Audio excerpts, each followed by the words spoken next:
છે હું ધોરણ 8માં ભણું છું। મને આજે અધ્યક્ષ મંત્રી બનાવ્યો છે તે બદલ હું આપ સર્વનો ખૂબ ખૂબ આભાર માનું છું। બરાબર।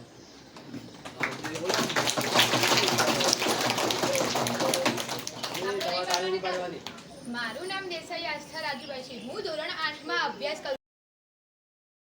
કોઈ માલિક નથી તો તેને શાળામાં મુકાવવામાં આવે છે અને જેની વસ્તુ હોય તે પોતે આવીને તે વસ્તુ મેળવી લે છે।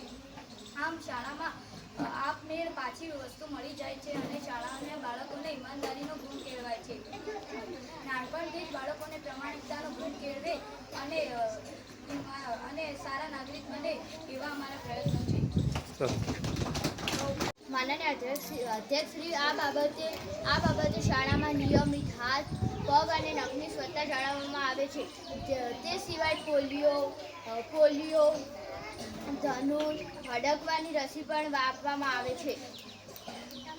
શિક્ષણ જાગૃતિ બાબતે શું કહેવા માંગો છો? શિક્ષણ મંત્રી આ બાબતે તમે શું કહેવા માંગશો? અન્ય અધ્યક્ષશ્રી આપ થકી હું જણાવવા માગું છું કે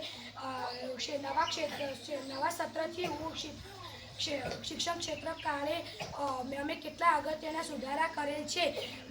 જે દરેક બાળકોએ દર મહિને વિવિધ વિશિષ્ટના ટેસ્ટ પણ આપવામાં આવે છે અને ધોરણ 5માં CAT અને ધોરણ 8માં NMMS અને જ્ઞાન સાધનાની પરીક્ષામાં વધુને વધુ બાળકો મેરિટમાં આવે અને શિષ્યવૃત્તિ મેળવે તેવા અમારા પ્રયત્નો ચાલુ છે। દરેક દિવસમાં અમે વિવિધ તહેવારોની ઉજવણી કરવામાં આવે છે અને અમે બધા પ્રયત્નો પણ ખૂબ કરીએ છીએ। પ્રાર્થનાના કાર્યક્રમો પ્રાર્થના ભજન ધૂન વગેરે બોલાવવામાં આવે છે અને માનનીય અધ્યક્ષશ્રી આપણા થકી હું જાણવા માગું છું કે શાળામાં રમત આ બાબતે તમે શું કહેવા માંગો છો?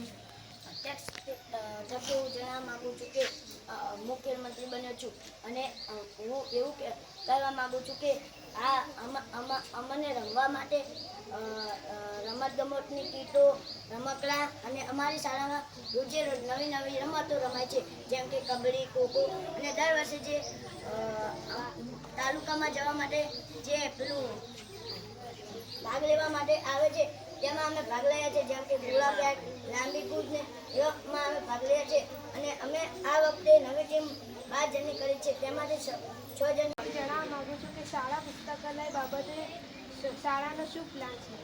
સરસ। મંત્રી આ બાબતે તમે શું કહેવા માંગો છો? માનનીય અધ્યક્ષશ્રી હું આપને જણાવવા માંગુ છું કે અમારી શાળામાં દર વર્ષે પુસ્તકાલયમાંથી દરેક બાળક 5 પુસ્તક વાંચે એવા પ્રયત્નો કરવામાં આવ્યા છે।